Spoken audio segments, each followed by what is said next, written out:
Guten Morgen. Ich mache hier so ein kleines Erklärvideo, wie Cards funktioniert. Wir sind im Hauptmenü. Hier sieht man Namen, Rang. Hier sieht man, wie viel Gutes man hat, die virtuelle Währung von Cards. Hier sieht man Diamanten. Mit dem Zeugs kann man im Shop Kartenpaket, Erweiterung und so Zeugs kaufen. Hier sieht man, wie viel Platzhalterkarten man inzwischen gesammelt hat. Wenn man schon ein bisschen länger spielt. Sieht nicht so schlecht aus da bei mir. Ich spiele auch schon relativ lang. Hier ist der Draft-Modus, wo man im K.O.-System dreimal muss gewinnen muss, sonst ist fertig mit einem Deck, das man frisch zusammenstellt. Hier öffnet man Packungen, falls man hätte. Hier sieht man die nächsten Freischaltungen von den Rängen. Hier kann man beim Spielen auswählen, ob man jetzt gegen einen richtigen Spieler, einen Mensch, trainieren, gegen Computer, Draft oder Kampagne spielen. Es gibt sogar eine Kampagne, die muss man aber kaufen. Da hier stellt man neue Kartendecks zusammen. Hier im Shop bekommt man natürlich all das Zeugs gegen das absolut überteuerte Geld. Pro Tag gibt es so Gratiskarten, die habe ich heute schon abgerufen. Und das meiste ist eigentlich, dass man da gegen Diamanten Kartenpaket kaufen kann. Das ist jetzt die neueste Erweiterung hier. Da kann man eine Standardpackung kaufen für 100 von dem virtuellen Geld oder gegen 14 Diamanten. Was ich nicht unbedingt empfehle, weil das sind schlechte Karten drin. Nimm gescheiter so eine Offizierspackung. Da hat es ein bisschen bessere Karten drin, kostet deutlich mehr.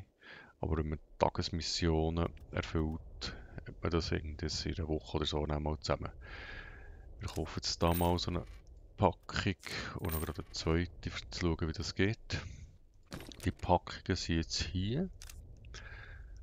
Dann muss ich die anklicken, muss jede Karte einzeln anklicken. Das hier ist völlig überpowered mühsamer Flüger da.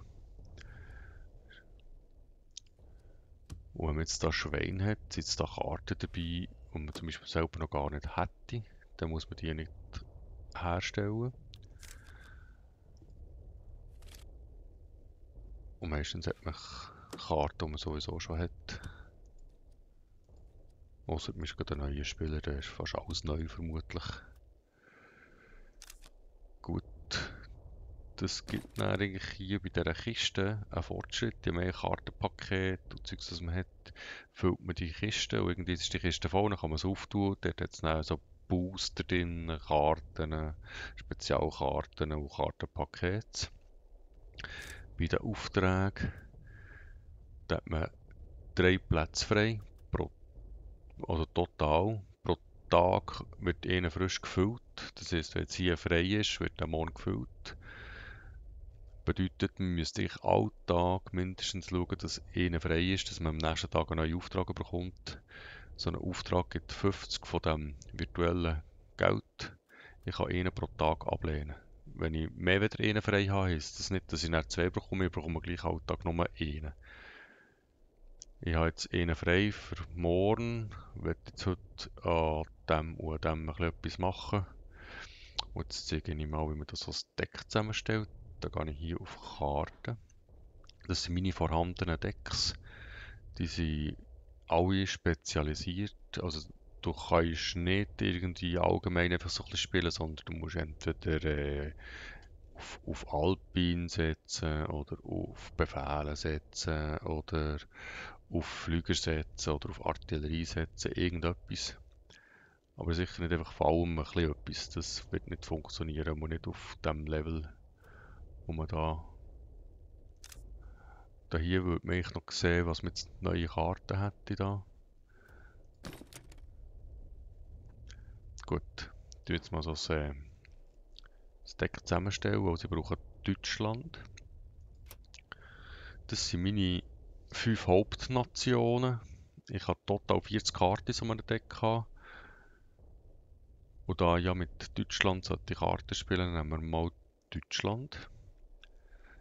Das sind meine verbündeten Nationen. Da kann ich maximal 12 Karten im Deck haben. Das sind alle 5 Hauptnationen auch wieder dabei, plus die Unterstützernationen. Die kann ich nur als Unterstützung einsetzen. Frankreich hilft mir bei meinen Einheiten, dass sie stärker werden. Italien hilft, hat gute Verteidigung und hilft, dass mein Hauptquartier ein bisschen Punkte bekommt. Polen ist auch wieder sehr stark mit Wach und Verteidigung. Und Finnland ist die neueste Errungenschaft. Mit der kann ich eigentlich gut andere Karten abgreifen vom Gegner und die dann selber für mich einsetzen. Ich mache jetzt aber eigentlich eins mit der USA.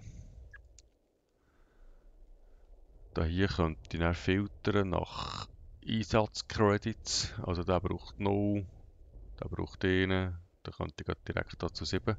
Und wenn ich hier drücke bei diesem Feld, dann zeigt es mir alle die Karten an, die ich gar nicht habe in meinem Pool. Die kann ich dann erstellen, wenn ich die nötigen Ressourcen habe. Bei Deutschland macht es Sinn, wenn man die drin tut. Macht auch Sinn, dass man von sowohl günstige wie teure Karten hat. Also wenn es ein schnelles Spiel ist, dass du mal etwas spielen kannst. Wenn das Spiel länger geht, dass du noch ein bisschen mächtige Karten drin hast, die etwas aushalten. Ideal ist, wenn du natürlich durch die Erfahrung die Karten nicht kennst, nicht jedes Mal musst lesen, was kann jetzt die, wo ist jetzt die gut, was hilft mir die.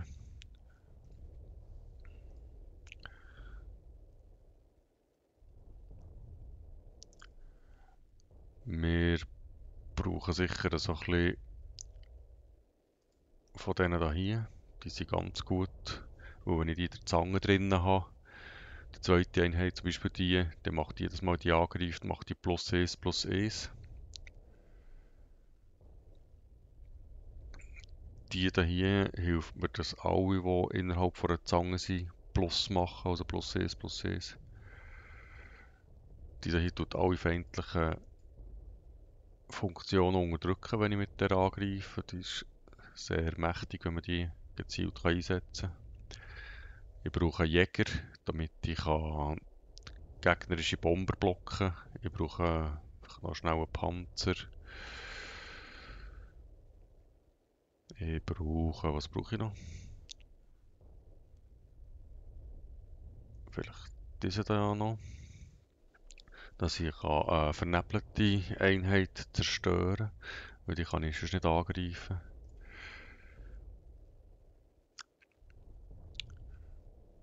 Ich brauche noch ein bisschen... Die ist auch nicht so übel. Die hier sind ganz mächtig, weil die verlieren nur gegen Schaden pro Angriff.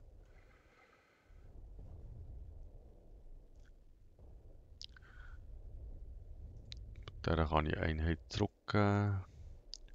Die Hand vom Gegner. Mit denen hier kann ich gegnerische Einheiten übernehmen, wenn sie machen. Noch 4. Die und die. Die zwei in Kombination sind relativ heftig.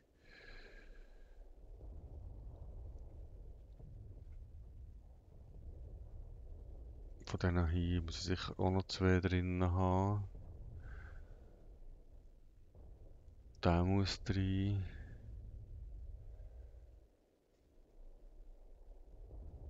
Der muss sicher auch rein. Jetzt habe ich da schon 3 Karten zu viel. Das heisst, ich muss noch 3 Karten wieder rausnehmen.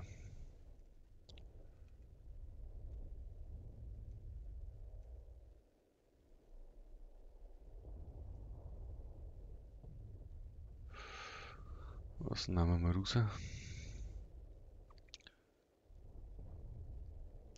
Da, wo ich viel habe. Zum Beispiel so eine. Wo habe ich noch viel? Da, genau, so. Also, es haben nur 10 Amis drin. Müsste ich noch mehr Amis haben? Ich glaube nicht. Probieren mal so. Also jetzt ist das Deck jetzt komplett, dann kann ich das hier speichern. Dann kann ich das hier anpassen. Das heisst, wenn man mal auf Rang 1 war, bekommt man diesen Kartenrücken. Das ist, wenn man Kriegsschauplätze hat gespielt, dann gibt es diese speziellen Kartenrücken. Ich nehme jetzt mal den. Brettgegenstand, eine Leuchtpistole, Schlachtfelder, das da. Gut. Das ist dann gegen das vorderste Deck. Und das probiere ich jetzt gegen einen menschlichen Gegner gerade aus. Mal schauen, ob ich ein gutes Deck habe zusammengestellt habe. Auf dem Level, wo ich da spiele, spielen sie gerne mit Japan und Russland. Mit vielen kleinen, billigen, schnellen Karten. Und da, aber so eine zum Beispiel. Und da bin ich dann meistens eigentlich nicht gefahren, weil ich zu träge bin mit meinem Deck. Da bin ich aber nach 5, 6 Zügen bin ich aber schon tot. Die erste Karte, die ich einsetzen kann, die hat 3 Credits. Ich anfange 1, komme jetzt zu 2.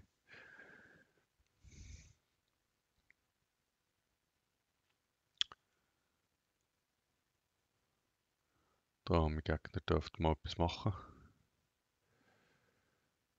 Komm, komm. Ich gehe davon aus, dass du die Karte kennst.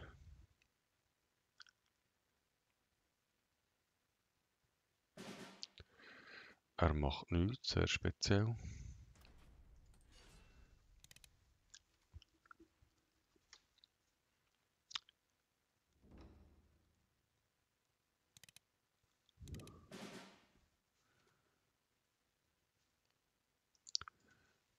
Dann setzen wir doch gleich die ein. Die Karte in Kombination mit der hier ist sehr ein mächtiges Mittel. Aber er zerstört mir sie schon gerade leider.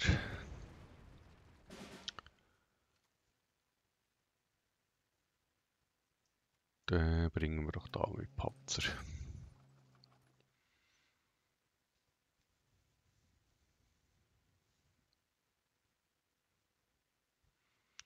Ich kann nicht mehr als 9 Karten in der Hand haben. Also ich muss aufpassen, dass ich gegen Karten spielen kann. Weil sonst, wenn ich keine mehr aufnehmen kann, verkeilt sie einfach. Das war jetzt ein bisschen gemein gewesen. Jetzt muss ich die hier opfern, damit ich wenigstens etwas spielen kann. Und die hier, die opfern wir auch gerade. Weil sonst bin ich kaputt. Bis ich die nächste spielen kann.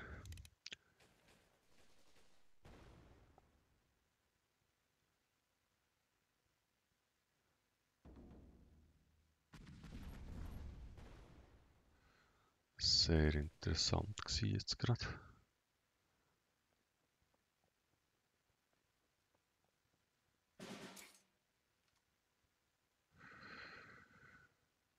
Gut. Wir versuchen es an dieser.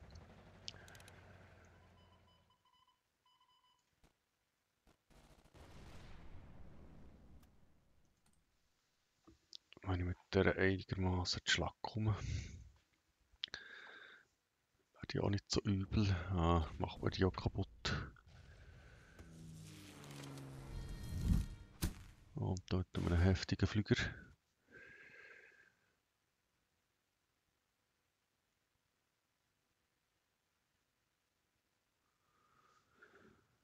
Ja, was machen wir jetzt?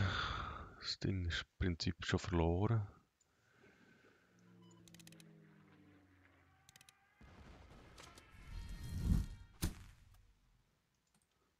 Und er greift jetzt so genau zweimal an. Und habe nichts, was ich entgegensetzen kann.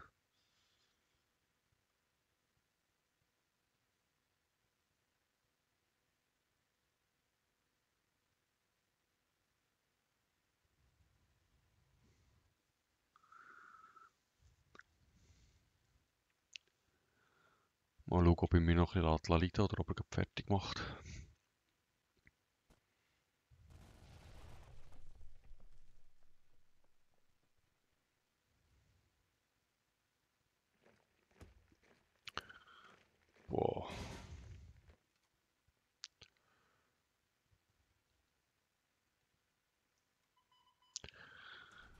Jetzt müssen wir mal die zerstören. Dann macht man hier 6 Schaden. Ich hoffe jetzt mal, dass er irgendeine teure Karte einsetzt, die ich mal zerstören kann.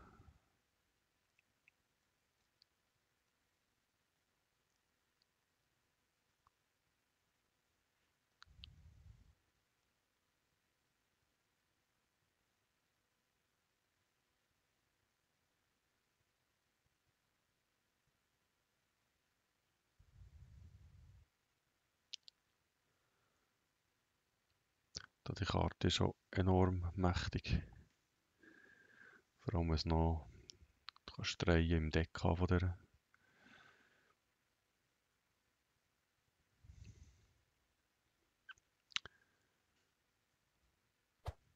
Am Spiel. Deine Zeit läuft ab.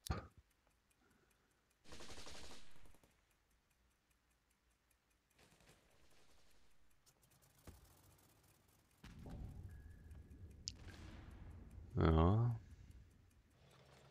Wartet. Es macht 4, 6, 10 Schaden.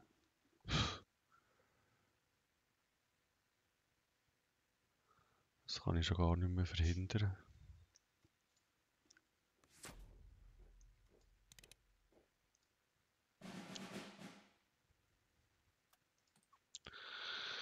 Ja, das Ding ist verloren.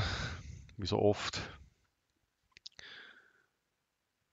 Ich gewinne etwa nur jedes 5. Spiel. Das ist eines von denen, die ich nicht gewinne.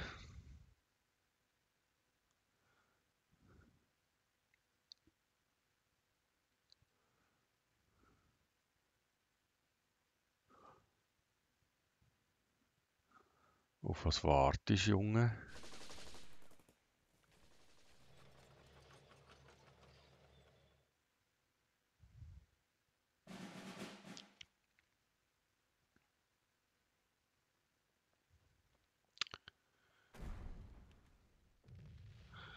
Ja, er hat das noch ein bisschen genossen, hat das noch ein bisschen ausgekostet.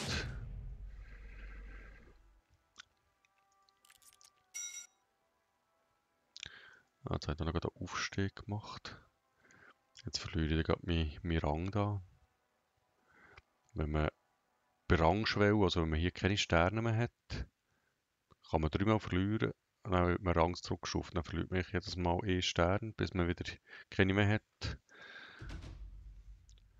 Und dann braucht es ein bisschen länger, bis man den Stern verliert. Aber ich verliere das ziemlich sicher schon noch. Jetzt hätten wir hier eine Belohnung freigeschaltet. Da. Wo ich da jetzt auf dem Rang 230 bin mit Deutschland. Und jetzt hat es hier so eine Packung gegeben, so eine Standardpackung. Mit deutschen Karten. Von den neuen, gar nicht von den alten. Das ist ein Eisflieger, den ich nicht gerne habe. Tja. Und dann ist hier der Fortschritt an der Kiste ein bisschen weitergegangen. Ja, ich glaube, das reicht. Fangen wir mal so als erstes zum Erklären, wie das Kartenspiel funktioniert. Merci fürs Zuschauen.